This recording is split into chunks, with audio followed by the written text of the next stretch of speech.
Kita lanjutkan. Apa yang bisa kita ambil dari hadis ini? Disyariatkannya qasar dari 4 rakaat menjadi 2 rakaat pada saat safar. Kemudian apalagi? Qasar itu adalah sunnah Nabi Shallallahu Alaihi Wasallam dan juga sunnah Khulafa ar-Rasyidin setelahnya.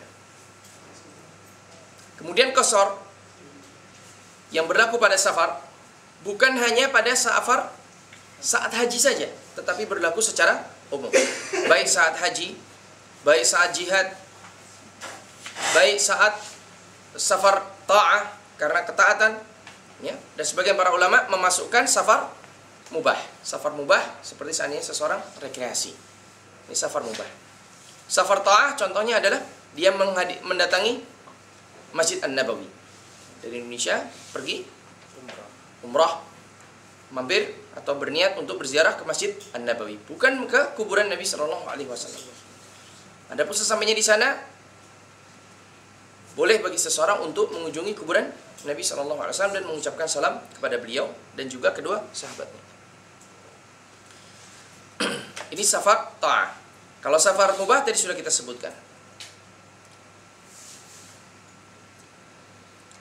Dan yang sahih dalam hal ini bahwasannya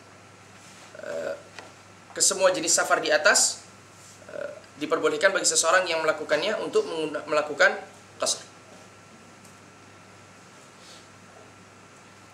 Kemudian apalagi yang bisa kita ambil dari hadis? Hadis ini tidak membatasi jumlah qasar, masa qasar. Sekalipun ada di antara aqwal para ulama yang membatasi qasar. Ada yang membatasi 4 hari, ya. Ada yang membatasi 15 hari. Sebentar saya bawakan sekaligus.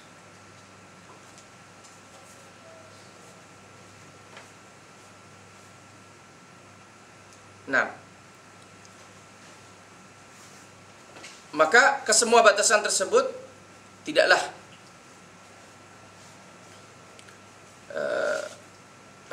batasan-batasan tersebut bertentangan dengan keumuman hadis ini. Hadis di atas atau haditsul bab menunjukkan keumuman kebolehan seseorang untuk mengqasar dan tidak ada batas. Nah,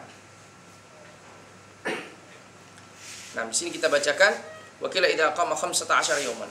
Ada yang mengatakan 15 hari, 4 hari, 15 hari. Ada yang 20 hari. Sebagaimana Nabi Shallallahu Alaihi Wasallam ketika menuju perang Tabuk, beliau mengqasar salatnya selama berapa hari? 20 hari.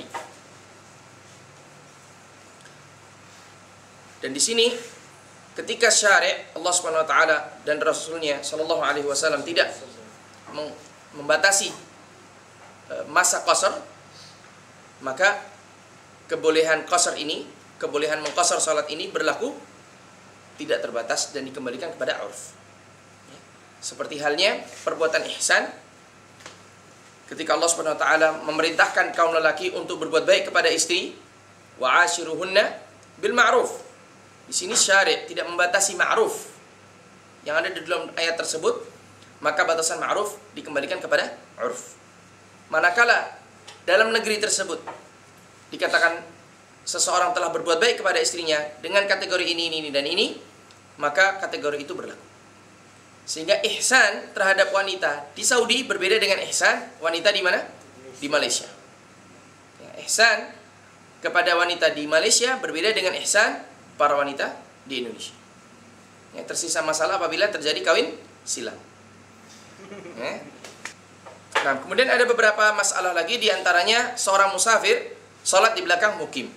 Sekalipun musafir ini disunnahkan baginya untuk qasar, tetapi dia diharuskan untuk mengikuti imam sempurna. Bahkan sekalipun dia hanya mendapatkan sebagian dari sholat bersama imam tersebut, beberapa rakaat saja. Contoh, seorang musafir masuk menjadi makmum dari mukim dan sudah terlambat berapa rakaat? 2 rakaat. Nah, dia hanya tersisa baginya 2 rakaat. Kalau dia mengikuti hawa nafsunya, maka dia akan melaksanakan salat sejumlah 2 rakaat kemudian salam. Tetapi sunnahnya di sini seseorang menyempurnakan mengikuti imam sekalipun dia hanya mendapatkan 2 rakaat sesuai dengan apabila dia salat sendirian atau berjamaah bersama seorang yang musafir. Ya.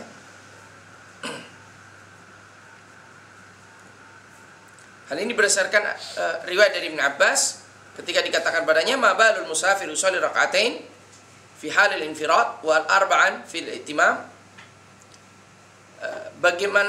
Kenapa seorang musafir itu salat 2 rakaat ketika sendirian dan 4 rakaat ketika menjadi makmum? Faqal, apa kata Ibn Abbas? Tilkas sunnah. Itu adalah sunnah, yaitu sunnah Nabi SAW. Hadis riwayat Imam Ahmad. Kemudian apabila seorang yang mukim salat di belakang musafir. Sekarang kebalikannya. Seorang yang musafir ini kebetulan menggunakan kupiah.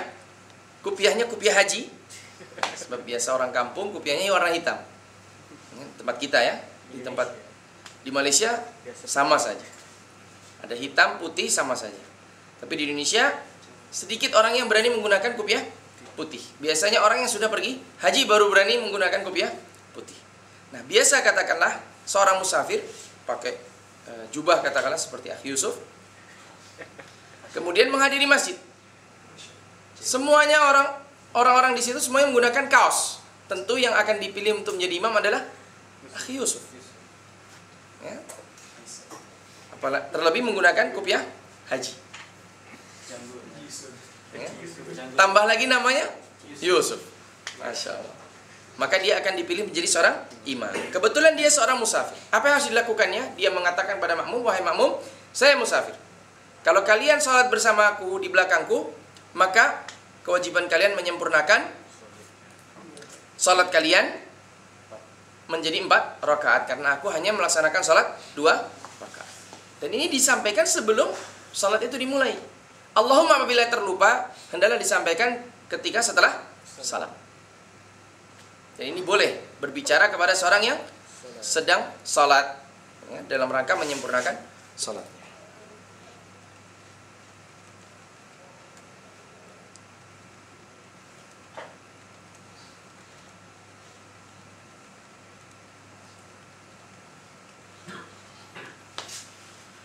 Kemudian